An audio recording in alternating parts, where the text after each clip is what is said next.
Welcome to All Worn Out. I'm your host, Warren Meredith. On the show today, Patrick Webb of band Crimson Ash. Patrick's a musician, a teacher, and a brewery boy? That's right. Well, let's find out all about Patrick Webb, Crimson Ash, and their new album, The Melting Sky. Hi, everybody. Welcome to All Worn Out. It's a podcast about music. It's a podcast about what you're passionate about. It's a podcast about what our guest is passionate about. Today, we are very fortunate and lucky to have the very cool, the awesome, the amazing Patrick Webb. Hi, everyone. He's not related to Spider-Man. I didn't check. Well, are you? I am actually a huge Spider-Man fan. Well, with a name, like you got Webb, like as a kid, you had to have been in love with it, you know? I've been a huge, I don't know if that's related, but. Well, there's Madam Web, right? In the Spider-Verse, there's Madam Web. So like you could be like Madam Web's son, who's like a cousin, who knows, in the Spider-Verse. I love it, man. I'm here for it. We're off to a great start. We're off to a great start. Folks, I'm going to tell you a quick little secret. It's been a night full of surprises, technical difficulties of the extreme, and we're hoping that we troubleshooted the potential issues, and we'll most likely know in about 9 minutes or so if we did or not, I think. And I feel great about it. I feel great. Patrick sat through. He did not have to, and he helped.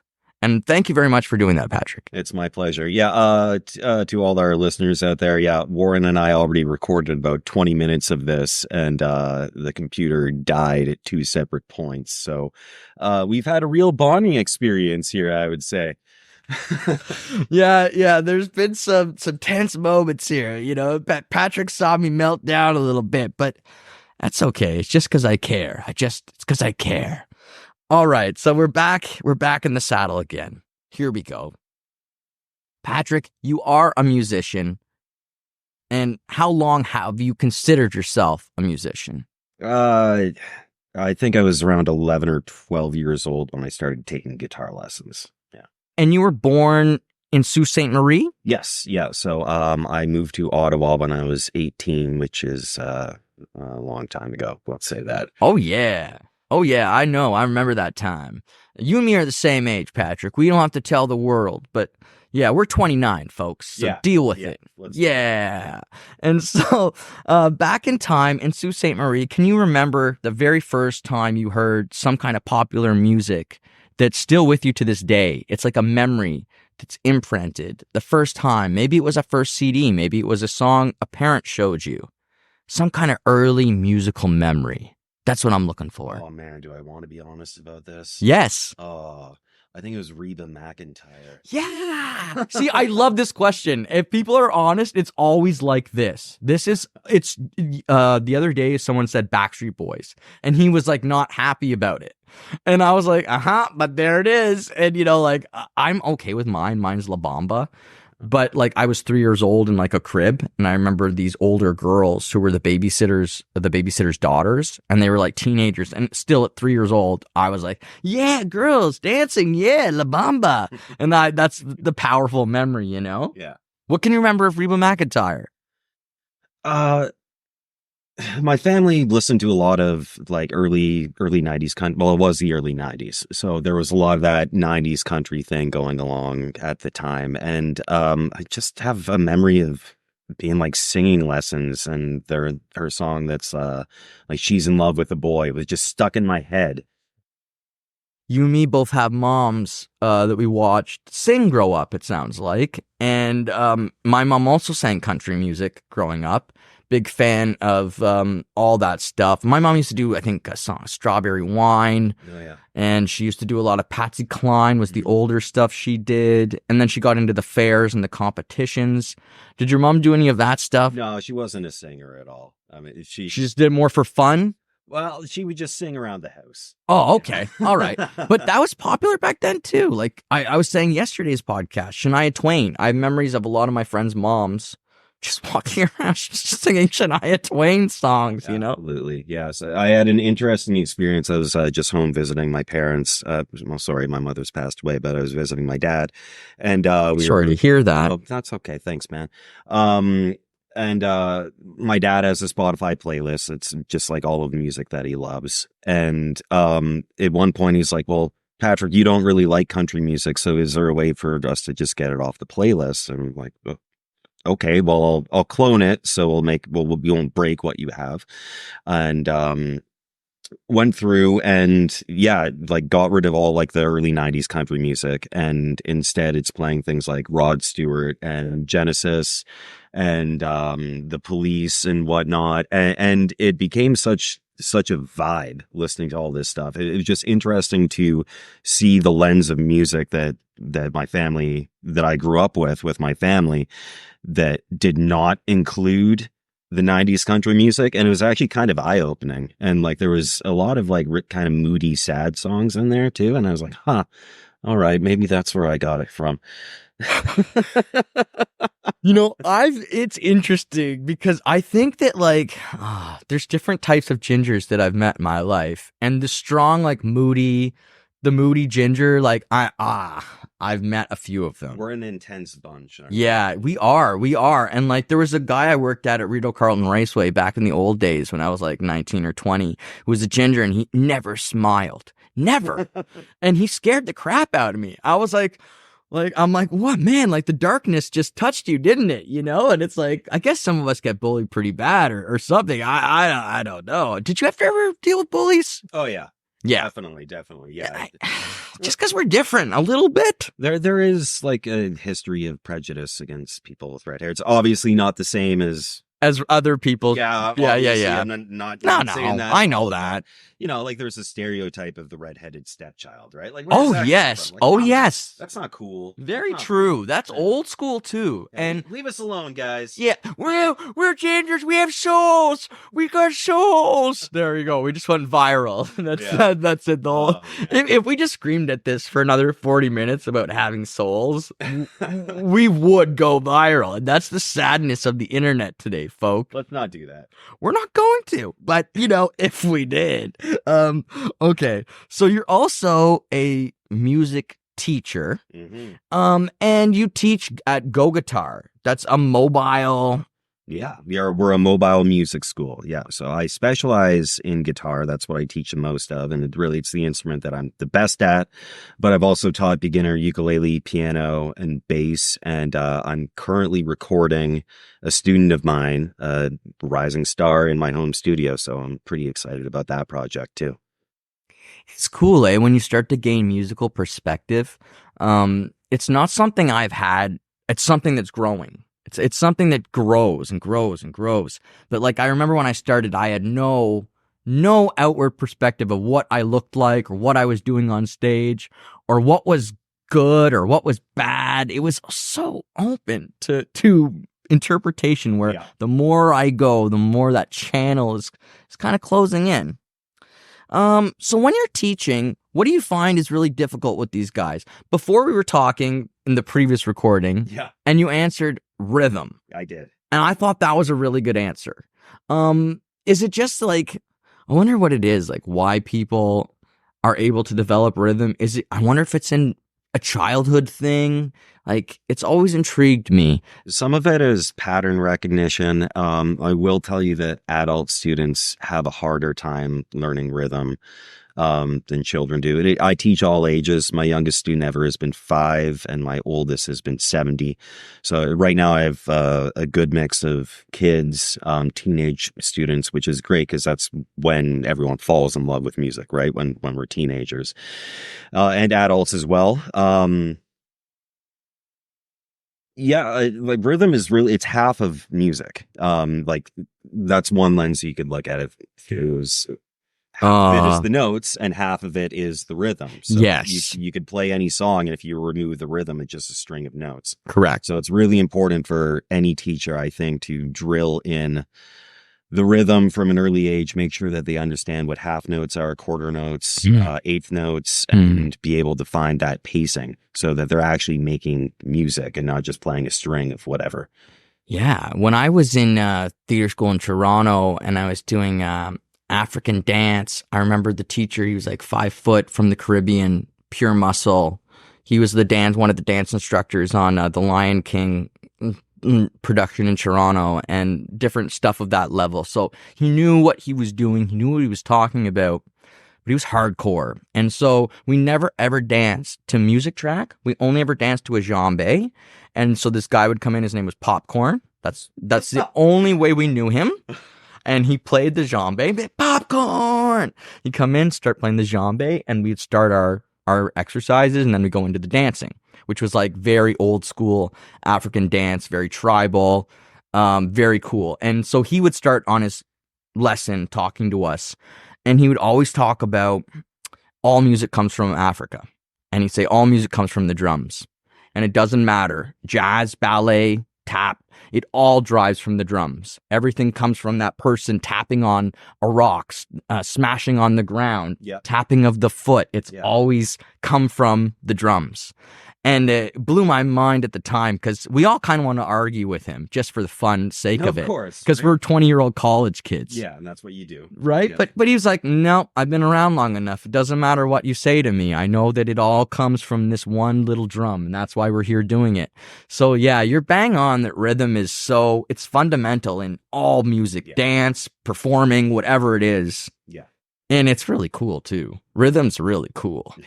Like the fact that rattlesnakes use rhythm and like some animals use it as like a tool is also like kind of trippy. That is trippy, man. So you're also a brewery boy at Whiprsnapr Brewing Co. since 2018. Tell us a little bit about Whiprsnapr Brewing Co. Yeah, man. So something that we've been doing since 2019, which is a trend that's caught on with other breweries, is we have been putting out a beer almost every single week. So in 2019, we did put out 52 small batch beers, one per week across that year. So we've had to slow it down just a little bit since then because a tremendous workload in doing that. But style bending beers is what we're about. So lots of different types like IPAs, of course. Not so much in the sours, but pale ales, lagers. We have a couple of great pilsners, but we're always cranking out new stuff. I've been there for 6 years now. For a period of time, there was just me and the brewer and the assistant brewer. Sarah McMartin, Ian McMartin's wife, is now, for the past several years, has made a huge mark on the business as well. So it's a husband-wife duo that run the place. Oh, that's cool. Yeah. There's myself, Matthew Kay, who's the assistant brewer, and we have a couple of people that have joined within the past couple of years as well. So we're a tight-knit little ragtag family. And you guys deliver a lot of the beer, right? We do. So, during COVID, that was a huge thing. Like a lot of the breweries, basically every brewery had to switch to home delivery. So we were in our cars driving for like 8 hours a day, just filled with boxes of beer, just going out to people so they could drink their way through COVID pretty much. Oh man. Yeah. It was a wild, wild time. We all got through, however the heck we could. Yes, we did. And I have a little bit of experience delivering the beer, just from like past times that our band has done like limited beer runs through other beer companies. And one time what happened is like we had it all in the garage, and I guess it doesn't have the preservatives in it to keep it well. And I was delivering some beer to like a fan, and I'm sitting down, we're cracking, we're drinking it, and we're looking at each other. This went bad, didn't it? It's one of those tricky things. You really gotta know what you're doing. Yeah. So the situation there would be that the beer's not filtered, so there are still yeast particles in it. So basically, if it's not kept cool, it can re-ferment. Right. And so we were trying to do it in like quick succession of having it, but I guess this one was too long. So yeah, I've had like that scenario where it's like, I didn't think that would happen, but Yeah. So now are you like a beer expert, would you say, compared to 6 years ago? Well, I know a lot more, but I've not really been involved in the brewing process. I've worn a lot of hats there, but that is an entire skill set in of itself that I just quite frankly have not had the time for. I drink beer and I'm like McLovin. I just go, "Oh, that's hoppy. That's got lots of hops in it." I've seen you do that on Right? the podcast. And that's me all the time. That's all I am with beer. I don't know anything about it. I'll just go, "Oh, that's grapefruity," or that's, like my knowledge of it's pretty limited, whereas my bass player like makes his own beer Right. Yeah. and that type of thing, and he'll teach me about it or try to teach me about it. I don't really learn that well, but Like I'm pretty knowledgeable. I've been in the industry a long time now, but I wouldn't consider myself an expert because there are people that know their stuff a lot better than I do. take me back to Sault Ste. Marie and discovering music. And was Sault Ste. Marie a good place growing up to learn music? Was the high school good? Was there anything? Because I did talk to someone from Sault Ste. Marie who was talking about his high school program Right. being really good for people in music. Yeah, we were actually incredibly fortunate. We had a bustling all ages music scene that was led by a guy named Mike Santos. I don't know if I should say he led it, but he put on all kinds of all ages shows all the time. So I was able to grow up in a community where I could go to 3 local shows a week. Which really I did. From the time I was 15 going on 16, I was in essentially a radio rock cover band. So we were doing things like Red Hot Chili Peppers, Goo Goo Dolls, Audio Slave. The bass player wanted us to play some Simple Plan, I think. So that happened, or some band like that. And I was the guy that was gunning for us to play Metallica or whatnot. But so I've been gigging for over 20 years. My first gig was actually on my 16th birthday. Very cool. Yeah, my high school had a guitar class, which was fantastic. So I was taking guitar lessons on my own. I was learning how to play every single Metallica song. I had a band where I was learning cover songs, and I had this guitar class where we were learning to learn songs through chord charts, which I still maintain is the best way to get a fundamental view of how to actually perform a song. It helped me progress quicker when I started doing chord chart stuff. That definitely helped me learn faster. I did a show, Go North Festival, and it was at Richard's Landing. Oh yeah. And which is not too far away from Sault Ste. Marie. No, it's just north a bit. Yeah, so you were there at some point in your life in Richard's Landing? I think so. It's probably everywhere up there, but it's yeah. I don't make it.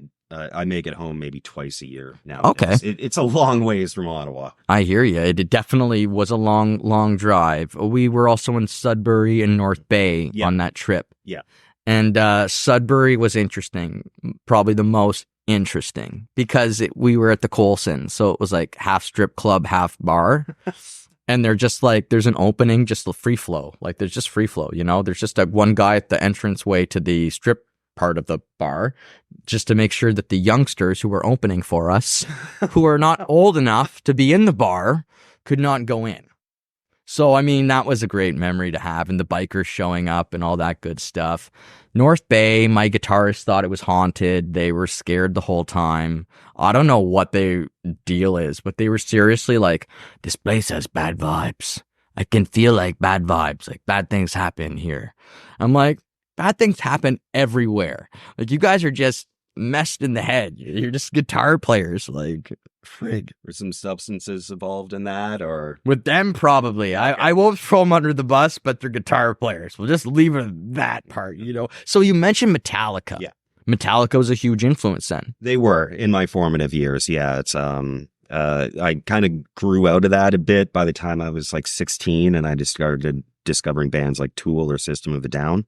But from being kind of a preteen until like my mid-teens, I can say I was obsessed with Metallica.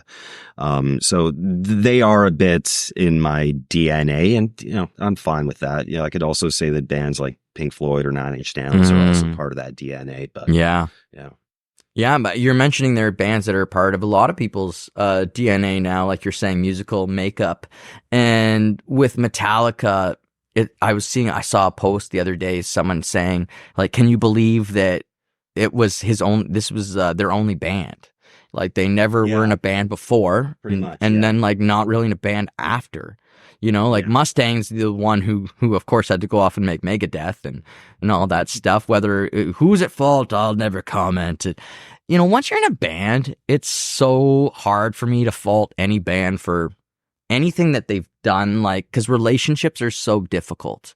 Like, just relationships in general. Everyone knows that. And then once you're in a band with like 4 or 5 people, it's like, whoa, how do I balance this out? Yeah, which is kind of a different experience from what we have in Crimson Ash. The permanent members being myself and my musical partner, Michael Sauve. So, like, you could arguably say the Crimson Ash is a solo project, but it's also kind of not. So it's like I'm the songwriter, the producer, the frontman, the creative director, what have you. But I feel like so much of it would be impossible if I did not have Mike, who plays drums, there to back me up and keep me in line and reel me in and bring the rhythm, support me and bring the rhythm. Of course. Yeah. So we've been operating as a 2-piece for the past few years. On the record that we put out this year, The Melting Sky, I performed everything on it minus the drums. Although I will drop some hot information here. We do have a new live band. So cool. I've not announced that anywhere. So this is So you're gonna play this beginning to end like a concept album? That has been the goal, but we'll need to see what kind of bill that we're going on, because like the album is very textural, it's very moody, and like I do want to perform this in full at some point, but depending on who we're playing with and what the venue is, might need to shake it up with a few covers that are a little more energetic too. So we will see. Because when I was listening to it, I do feel like it's a dive in, go from the beginning to the end experience. I think if you stop halfway, you're robbing yourself. You should give yourself the chance to go through the whole album. And I asked Crownlands, who do a lot of prog, I asked them after a show, actually up at Richard's Landing. I asked them afterwards, I said, like, what do I do? Singles or albums? What do we do as a band? What do we market? And they're like, no. You do what you love. And that's what we do. Right. We present what we love, and we want our people to love prog music, dive in and listen beginning to end and connect with it. And like, that's what they're going for. They're not looking for the quick hook fix that I like to go for. Mm-hmm. That's more my style because I'm in the rock music. But once you get into this more of, it is more artistic to me. It's less pattern driven. At least the patterns are harder to find because they're given more time to flush themselves out. That's, again, just my opinion. Yeah. No, I hear you on that. And yeah, our record is very textural, and there's a lot of long ambient passages in it. Like, I'm well aware that we have long songs. Like that's you're signing up for that when you get into it. Right. Any musician, any of my favorite bands will have long songs as well. That's just the genre. So like kind of that pop sensibility, there's lots of pop that I love, but that is not been the goal with this record. And my songwriting in the future might dive into getting into some of those hooks there. And it's not about trying to be popular or famous or make any money or anything like that. It would be more that including that stuff is something that hasn't been present in Crimson Ash yet, so maybe that's interesting to me as a songwriter. Yeah, and I mean, I liked all the different voices that I would hear, and I would like that there was sometimes speaking, sometimes singing, and it wasn't the same vocal character. No. There was different vocal characters arriving, And I liked that. Again, it's different than what I'm listening to. And I told you before, like yesterday I was listening to country music all day. Yeah. And then the day before that it was something else. Tomorrow will be Rockin' Engine Day. You know, I'll be listening to Rockin' Engine all day for JP. So it's fun to get this different look, and like, thank you, because it is different and it is refreshing to get a different musical feel and a different vibe. And that's the other thing. Very vibey. Like very vibey. Creates textures and images in my head. And I think it will create images in your mind too. You know Laura Collins, and she is a good friend of mine. Yeah. And mine. Yeah, hopefully on the show next week. And I saw that she helped you with the pictures for this album, and it's can you kind of get into it? Like, it's really cool. It looked like a miniature or a model. Yeah. Yeah, it's apparently there's some people that have mistaken it for AI, which, oh my God, it is not. So a good friend of mine, Stephanie Miles, is an artist and an art therapist, and she was just creating these statuettes, maybe 5 inches tall or something like that. So not very big, but I was just scrolling through her Instagram and it popped up, and just something about the image really, really resonated with me. And I was like, I think that would make a cool album cover. So I talked to her about it, and she's like, yeah, cool. She originally had a female bust. We chose a male one because, well, the protagonist of the record is obviously male. So wanted to have that going on. So Laura did do the photography. We went to Laura's house, and the statue was just white. It was a white statue, like white clay or whatever she made it with. And we applied the paint when we were actually at the photo shoot. So that's fresh paint that's dripping down the statue. And Steph had a little straw that she blew at it to just kind of move the paint a little bit. And then she flicked some white paint at it to add to it. And yeah. It looked really cool, and that was on Instagram where I was looking at the pictures.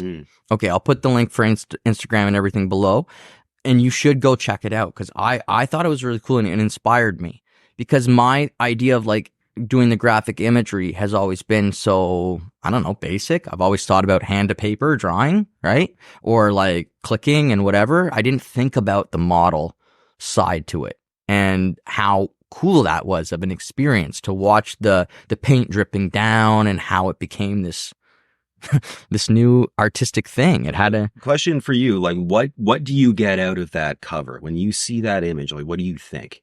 There's something seeping out of this protagonist that it maybe does not want seen coming out of it. But I love that. That's what I got from it. Yeah, that's so cool.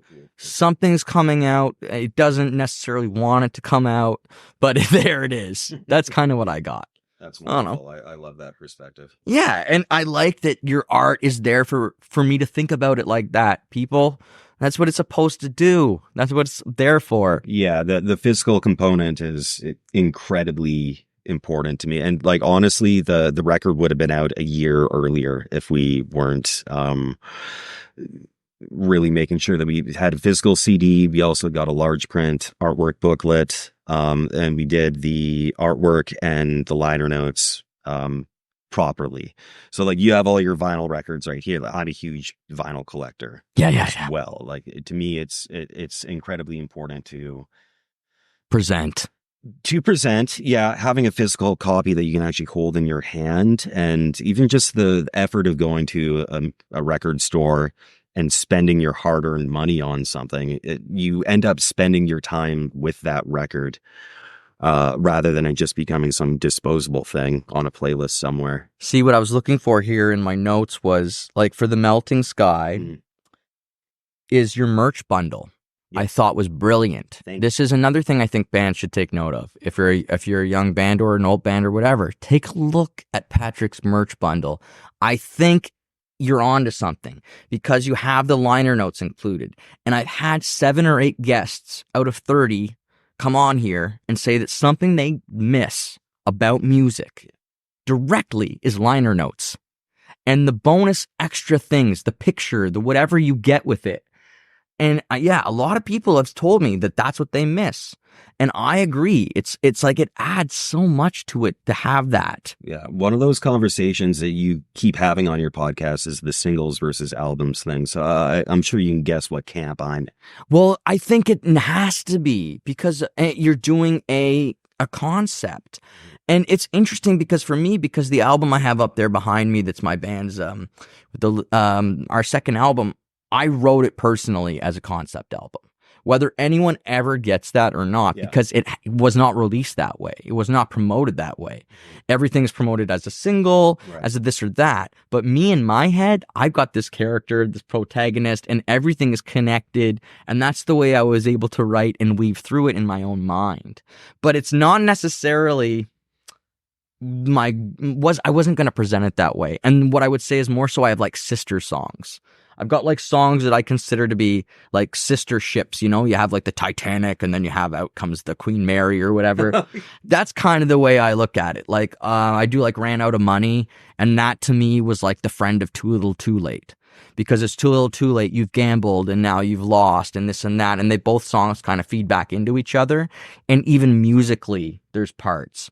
So in The Melting Sky, is there motifs or is there themes that are reoccurring that you're bringing back out through songs? Yeah, both. So one of the kind of the theme of the record is the second track is a short kind of ambient piece, which is called In Light. And there is a piano motif that's played throughout it. I hope I'm not spoiling this for anyone, but that exact motif is the main hook to track 4 in Twilight. So at first it's being presented as a soft, gentle thing. And then in track 4, it is more of a sinister type thing. Yeah. That same line comes back at the very end of the record as things are fading out. Ha ha ha ha. Excellent. So yeah, that's a musical motif that's going through. Nice. And those are like, that's like the Queen Mary and the Titanic there. There she is again, in light or in twilight. And very cool. And it's hooky. That's a hook for you people. It's just a deep hook. And right? I'll take it. You gotta flush it out. Okay. So cover note, liner notes. We talked about this band that you put together to present this, which is a whole other aspect to it. Who are these band members? You talked about your musical partner. Yeah. What was his name again? Michael Sauve. Michael Sauve. I remembered the Sauve. I just didn't want to say Sauve. No, it's all good. It's all good. Yeah. So, we started putting, what we had to do is get this record out. It's been the past couple of years that we've been building up our home studios and putting the record out, and we didn't want to have too many hands in the cookie jar. So we were waiting until the record was out before we got new people along. And I'm very flattered that the 2 people that have signed up with us, they approached us. Yeah. I didn't put out an ad. Like, it's really flattering to have people be like, hey, I like your music. Can I be in your band? Yeah. Like, wow. That's cool. So, the first of them, 23-year-old guy named, Robert McGee. Awesome. Who's been, I think he just graduated from Carleton. I'm not clear on it. In jazz piano. Awesome. And young passion, dedicated, and likes the music. You can't go wrong with that. He's brilliant. He really is. If you can play jazz piano, you can play anything, really. So it's with him behind the keyboards, we've never sounded as good as we have ever. We're not a new band. Like our first gig was in 2018. It's always been Mike and I, and then we've had other live members throughout the past, but we've been out there. It's just been a slow years. But yeah, Robert's sounding fantastic, and we've had a few sessions with a man named Joel. I forget his last name at the moment. I'm so sorry, dude. Listen, Joel, you can give it to him. Give it to him next time you see him. I think it's Langlois. Hey, let's go for it. But anyways, working with those guys, does it make you get like, are you kind of hungry to write with them maybe in the future? I don't know what form that's going to take quite yet. Because having the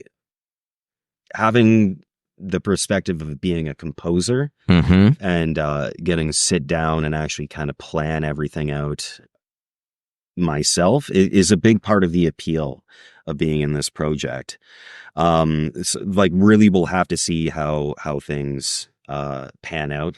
So we've had some experiences already with jamming with the guys, the new group, where I've been like unclear about a guitar tone, or just I haven't decided how I want a guitar tone to go. And so I open it up to the floor. And so we got Mike, Rob, and Joel. And I'm like, okay, guys, what do you think? I don't really have an opinion.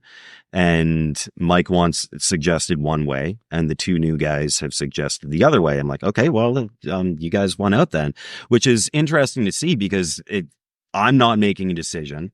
And Mike's decision is getting shot down, and we have the two new guys who are making the decision. Yeah, I'm fine with that. So, like, yeah. Because it's about the art. It's not about the ego. Yeah. Like, none of this is an ego thing, and it can be very easy to think that I'm coming at it from an ego perspective or an iron fist. And no, it's just that's the artistry side of it. There are lots of bands where you have one person that's the creative director, or just look at any solo artist ever, right? Yeah. And I was thinking, my mind was going to the Police even, because Sting, I was watching this video where the drummer, who's like a legendary drummer, and I can't think of his name right now, but he's one of the best, and he was saying, like, Sting never asked me what I thought or what I wanted. If I made a mistake, what would happen is he'd look back at me with eyes of death, and I would feel his eyes pierce through me. And he said, like, it wasn't until years later that he would go and like appreciate everything that Sting did. For him, it was just like a job. It was just the Police, and he went and did the drumming. And so, like, yeah, music can take all forms, and it can go in so many different creative paths. There is no right, there is no wrong way. There is just the way, as the Mandalorian would say, or whatever. The way. This is the way. Yeah, man. So I agree with you.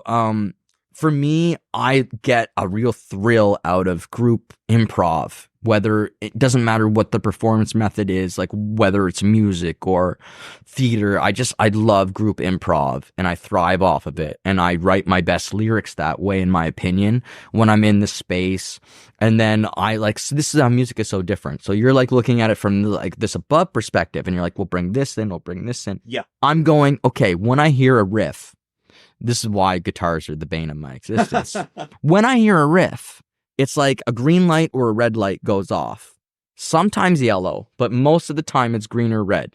And that means there's ideas in my head immediately where it's like, whoa, I've got like ideas, and I want to sing this, and a melody is coming. Or then sometimes it's just red. There's nothing. And I just look at the guitar player and I'm like, dead. Like, there's nothing there for you. Like, let's try it in 10 minutes maybe and see. And then yellow, I'll be confused. I'll go, oh, I thought I heard the hook. I thought I heard where I'm supposed to go. But then another thing came, and it made me, and those are generally the really good ones, to be honest with you, because I'm hearing green, but I'm also stopping because there's something interesting. There's something intriguing about it. So it's like so cool to think about. It overwhelms me to think about doing it, what you do. I think, and I don't know if I've talked about this publicly before, but I think part of what got me on that path was there is a guitar tab software called Guitar Pro. Are you familiar with that? I think so, yeah. So basically you can tab out guitar in it. And nice. It will give you a digital MIDI performance of what you just put out there, but you can track different instruments in it as well. So I got this software when I was about 16 or 17, and I have been using it ever since. So I would actually start to compose pieces in it for my late high school college band. Me and the bass player would send files back and forth so that we knew that we were playing parts that would work together. Nice. And through that, I just started to compose entire songs myself. I'm like, okay, I can start to put a synthesizer in here. I don't really play that or know what that is, but just as one person, through using technology, I could hear an entire song coming back to me instead of just one guitar part. Cool. Yeah. So and another thing that really took me to the next level, and just doing a lot of this stuff myself, and I don't do everything. I do need Mike. Let's be clear about that. But discovering Nine Inch Nails when I was 18, that did a lot for me. So I'd already been playing in bands for years. They just had this new album With Teeth that came out. Yeah. And then I was like, wait, are you telling me that this guy does everything himself? That's amazing. And he doesn't, but he is the creator. He does a lot. He does a lot. Yeah. Yep. Yeah. Especially since he got Atticus involved. But there was something so like intimidating and like sexy about that idea that you didn't really need like a full band. You didn't need to argue with everyone over every little thing, that you can actually have a band and make it your vision. So, and of course, I fell in love with the music. Like Nine Inch Nails is a top 3 band for me, like no question. But like then in my early 20s, I started messing around with Cool Edit Pro or Adobe Audition, whatever you want to call it, and starting to record stuff myself, which has informed a lot about how I produce things now. But like that technological aspect of it, it was always so integral to me being able to be a songwriter and producer. Yeah. And now. Well, that's, man, again, I like that you're giving the kudos and you're being humble and you're saying, oh, there's this program and this and that, and it helped me. I still find it overwhelming. I still wouldn't want to myself personally. I just couldn't. And this is interesting too. Another interesting point is a lot of bands just have an issue deciding when their song is done. So the fact that you're able to put a cap on it, the fact you're able to put a lid on it, maybe that's again a big part about Mike and what he brings to you, helping you put that. Maybe. I mean, like this album did take longer than I should have, and I will apologize to our fans for how long it took to get out there. No one feels that guilt more than I do. But... Oh, don't feel guilty. I don't think you should feel guilty at all. It takes what it takes. And the fact that you did come to a conclusion means you're real about it. The people who never come to a conclusion, they put it on the shelf. I advise those people to finish the project. Just let it go. Cathartic release is real, people. And when you build up and you build up, you need to eventually release. It's human, folks. So yeah, I tell everybody, you've made something, you care about it, come to a conclusion with it and let it go. And one way or another, you will accept failure or success. It's okay. Everything will work out one way or another. And I know you care. We got a little bit not PG there, but... Did I break some rules with some of my wording? People gotta release, folks. They just do, okay? Maybe I was talking about bowel movements. We don't know. It's still PG. But yeah, so I did want to talk about your influence. So we talked about Metallica, we talked about Nine Inch Nails. Again, very vibey, sets all the tones in the world to make you feel all these different things. And you talked about being in bands previous. So now I want to pick your head about bands. So when was your first band? My first band was 15 going into, I was 15 going into 16. That band was called The Drift.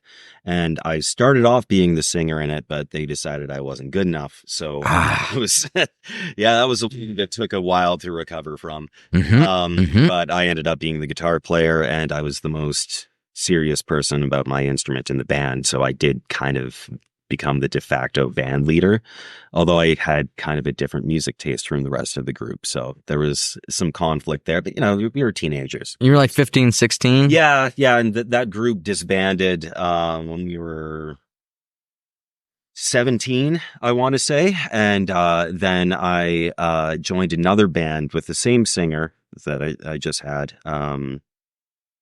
called Infrastrate. And we were fairly Tool-like. And I was the primary songwriter in that band. We ended up releasing a 5-track CD, which I still have a box of. Yeah. Yeah, been there. If anyone's in a band, you've been there too. Yeah. Don't lie. Yeah. And the 4 of us ended up moving to Ottawa together. We grew up doing this in Sault Ste. Marie, and all 4 of us chose to take post-secondary in Ottawa. So, the band would continue together. Yeah, we did. Yeah. So, And what was it called again? That was called Infrastrate. Interest rate? That's good. Infrastrate. It just Infrastrate. Yeah. Okay, infrastrate. Okay, oh, yeah. Okay, got it. Made up word. And like we played Zaphods before I was 19. We played Mavericks. Yeah. So we played quite a few shows at Zaphods, I think. We were in the Live 88.5 Big Money Shot. Yeah. Didn't get very far, but me neither. Tried. I never got past the first round. I did it 3 times. Yep. And Noah's my friend now. Noah has been very helpful to me, DJ Noah. Yeah. Over the years, I've sent him many songs and mixes, and he will be very honest with me. That's good to about have. Yes, he'll be very honest with me about what will make it more appealing to radio, what could make it better. And years ago, I sent him a mix from Taming Sorry, and he was like, "It's not good enough." He was very upfront with me and saying the mix is not good enough. The music, what you're doing, I think, is good. And that's when we went to a producer. That's when I was able to convince the rest of my bandmates. I was like, look, do you see? I'm not just me. People can hear things. And, if we go and we take this to the next level, it could be something cool. And it was. And we blew our minds by jumping into that process. And again, there's no right, there's no wrong. Maybe there was another way that we could have gone where we would have had equal growth and all these other things. But yeah, that's how it went for us. Yeah. I mean, sometimes a producer can just step into that and be the tiebreaker, or, just he helped us with direction. Yeah. He helped us to believe in the direction, and technically flawless.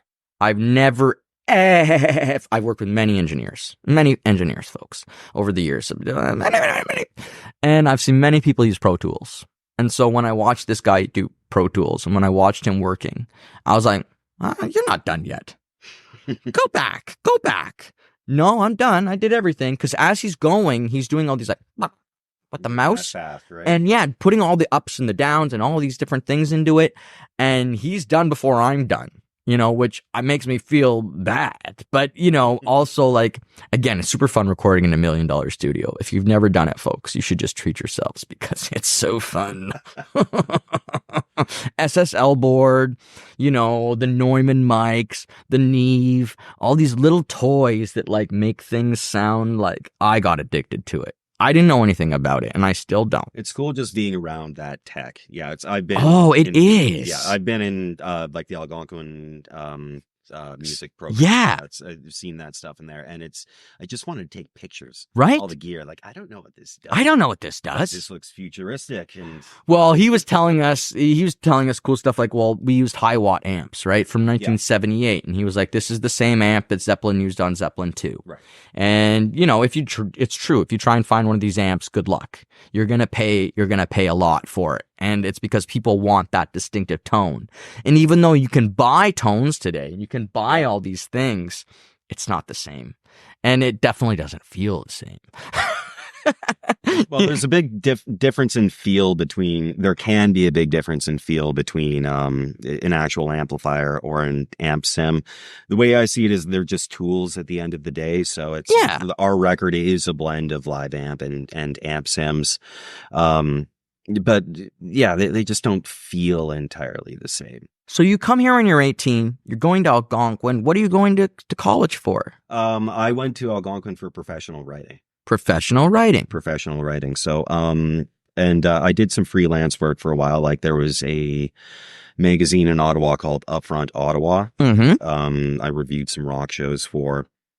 But that just, the writing thing didn't really stick for me. And eventually I found my way into music teaching, which has been a blessing. But, even just being in the writing program, which wasn't entirely artistry based, there was a lot of script writing or tech writing or, useful, corporate writing, all that kind of stuff. But we did have the artistry side of things in it, which, I don't know if I could give you an example, but it felt good to be in a nitpicky environment with people who are just analyzing paragraphs and being like, does that feel right? Does that flow right? Yes. I was in the TV broadcasting program probably the same time that you were in the professional writing program.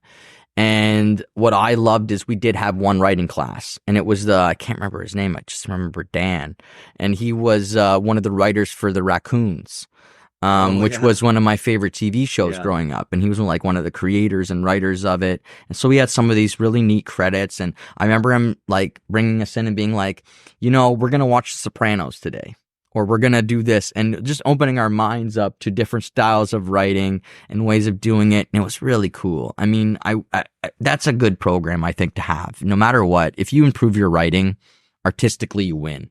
Yeah. It's just the truth, and it's really hard to do. Actually, upgrade your writing is not easy. So yeah, cool. Kudos to you. So how did you teach yourself how to do recording and editing? Well, did I do that? Yeah, I did that. So, one of the things we found out, you and I, while we were having our meltdown over the tech issues before this, is that you're using Reaper, which is the same digital audio workstation, or DAW, which I use. And for people who aren't familiar with that stuff, it's just a different version of Pro Tools. That's just the way that you can look at that. So Reaper is amazing in that there are tutorials on how to do everything. So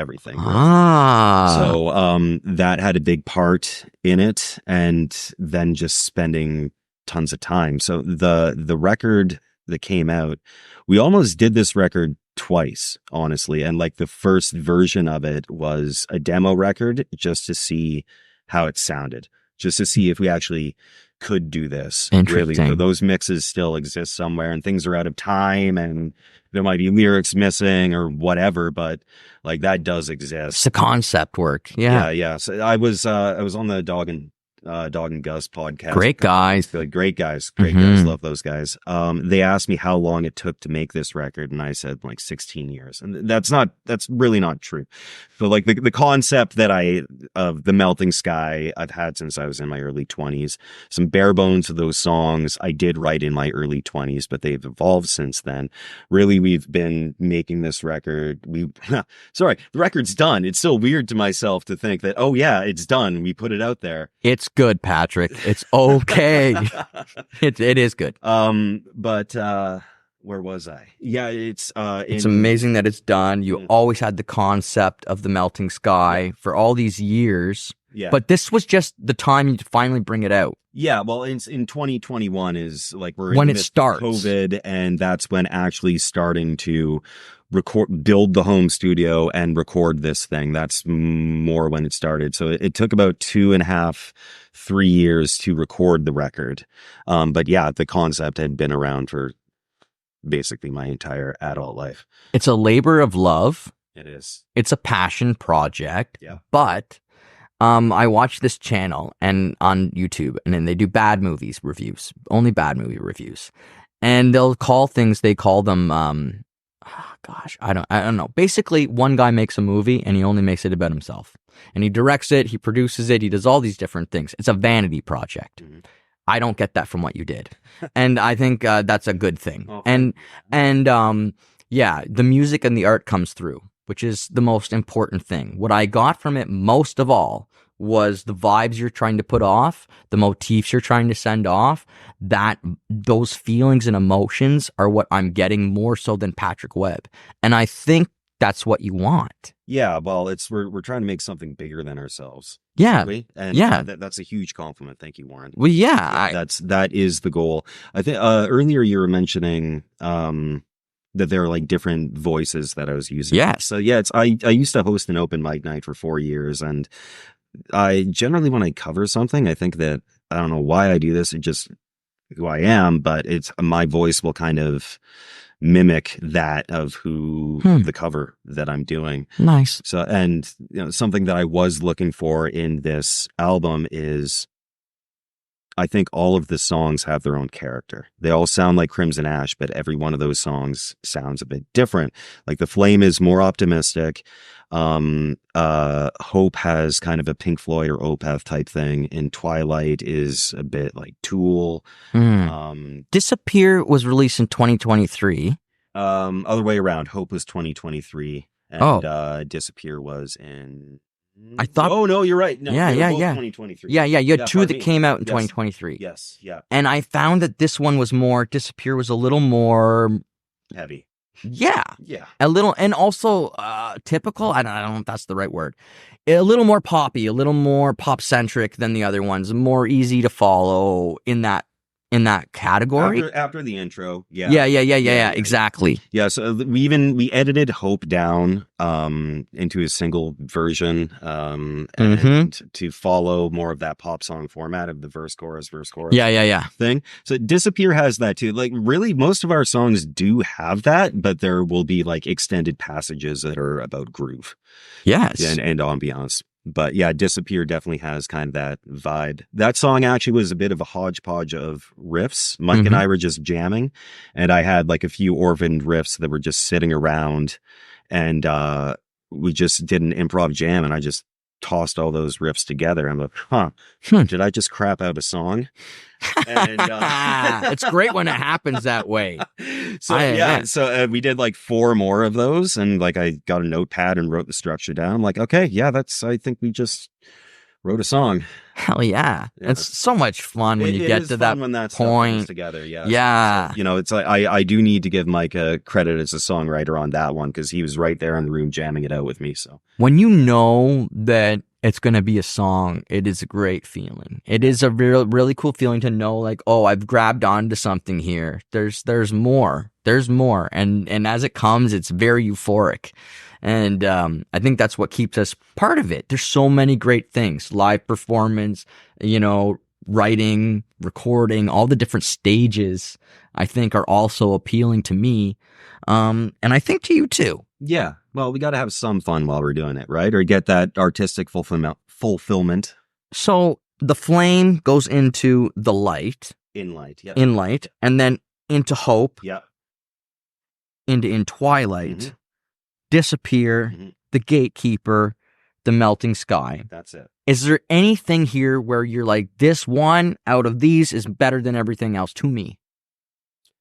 And if not, that's okay. No, that's hard because they're all my baby.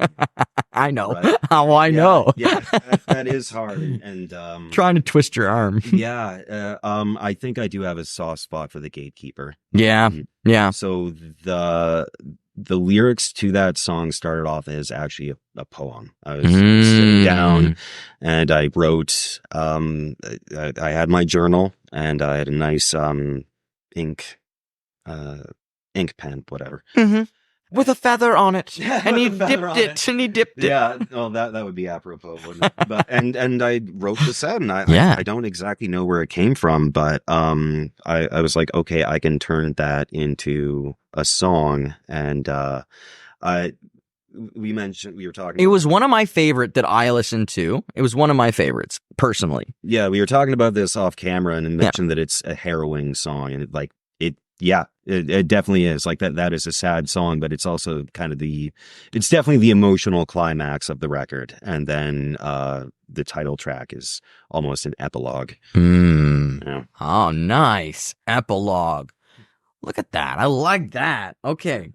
You know why, folks? Because he's trying, folks. It matters to me. It should matter to you. And yeah, the melting sky is a great concept. It automatically brings to mind Pink Floyd for me. It brings to mind I don't want to say that in front of my grandmother, never mind. It brings to mind certain trips I've taken out in fields with friends many moons ago and seeing the sky almost melt away. And so yeah, it triggered that. And then the gatekeeper, you told me it's a love song, but my mind started getting this dark imagery. And not like a few weeks ago, I looked at this painting through this documentary, and it's a very dark painting, and all these dark men of the world have owned it. And so I was just telling Patrick that while I was listening to The Gatekeeper, this painting was like in my head, and I was like on this boat. It's called The Isle of the Dead. And if you Google it, you'll see, it's kind of coming into shore, and you're going into this other world, this other land, this other dimension. We don't know what it is. That's why it's one of the. It's ominous, right? And yes. Yeah, and that's it. Yeah. When we were when you and I were between takes during our technical difficulties here, you're showing me the painting and like, thank you for that. It's really flattering that something I created evokes some kind of response. Oh, you see that. Yeah. And I see that there's the song. Well, really, this album, there's a bit of a love story that's involved in it. Yeah. Not a happy one, but it's there. Well, the start is the flame. It is. So that's like the spark of the relationship. Is it? You figured it out, man. I didn't before. I'm just going for it. And then in light is the love. You're in love together. He's piecing it all together, folks. Love it, folks. Hope. Interesting. Hope for what? I like it. Then in twilight, so something's fading. We're in the denouement phase. We're going down. Mm-hmm. Or I shouldn't have agreed with you because I want this to be left open for interpretation, really. I'm just taking the literal look. Sorry, folks. I won't ruin it anymore. Because honestly, this is just my feeling about it. And I think if you listen to it, you're going to get all your own feelings. And it's like you said, like you put this ominous feeling into the song. That's what hit me before I heard the lyrics. And a couple days ago, I had John Allaire in here, a great songwriter, and he told me, words hit me first. Yeah, I watched that interview yesterday, actually. Yeah, and I remember him saying that. And it hit me because I was like, it doesn't for me. For me, words don't hit me first. No, me neither. Melody and rhythm hits me first. Yeah. And so it's interesting. So I picked up on that ominous feeling, and I think that's what you wanted. Absolutely. And I also picked up on the other feelings throughout the songs. And just because I'm able to go, oh, this is what I think I'm seeing, that's good. That's not bad. That means you're not writing gibberish. That means you're not writing things. That means you're not going, it's a concept album, but then everything you read is like unrelatable. Yeah. That's kind of would be weird to me. And that'd be bad. So, yeah, I think you've done a great job. Thanks. People should dive in, have fun with it, enjoy it, go see it performed live. I want to ask you about that. When you perform it live, is there going to be a lot of lights? Is there going to be a background screen with imagery? Are we going to have actors on stage? No, I've got big plans. I've got big plans. We're going to have the ballerinas come out and like, it's going to be amazing. We're just thinking kind of like a regular rock show, but maybe we should be rethinking that. It seems like Cirque du Soleil. I know some people. We'll call those people. And yeah. No, I'm excited. I want to come see it and support it. And I bet you it's going to feel so good, like I was saying before about release and cathartic release, to perform that live and let it out to the people in that capacity. Yeah, it's going to feel good. Our last live show with the previous iteration of the band was at the Brass Monkey, February 21st of 2020. And then we had 6 shows lined up for that year, and then COVID. So, yeah. And then those members that we had at the time, other than Mike and I, just parted amicably, and we've moved forward. But this new live band sounds better than Crimson Ash has ever sounded before. So exciting. Hopefully by the end of the year or at the start of 2025, we'll be out there gigging, and we will be doing it more regularly. So we're very excited to start playing shows again. Yeah. And so I feel like you're going to do this, but once you tour this album, is it kind of like you tour it and that's it? Like people have seen it. You're not going to bring it back again? Probably. Kind of just need to move on with our lives and move on to the next thing. So it's already thinking ahead to some concepts and themes and riffs for the next record. And we're still kind of in a promotional phase for this record. Currently dropping a different guitar solo playthrough reel every Monday for the next coming weeks to support it. And eventually there needs to be a point in time where you just kind of stop promoting the record and you start working on the next thing ahead, right? That's right. Yeah. Time to turn the page, Metallica. So it made me think, I was just thinking in my head about, one of the artists I like, Fela Kuti. He's one of the founders of Afrobeats, and he put shows on, and they'd perform for like 15-minute songs, 20-minute songs, and there'd be like 20 to 30 musicians on the stage. all at once. And once he released a song on album, they'd never perform it live again. So he performed live, and then they'd release it on album, and then that'd be the death of the song. So like you can do anything you want, folks. It's so cool with art and music, how you can just imagine it like you did, like Patrick did, the way you see it, the way you want it, and you can make it happen.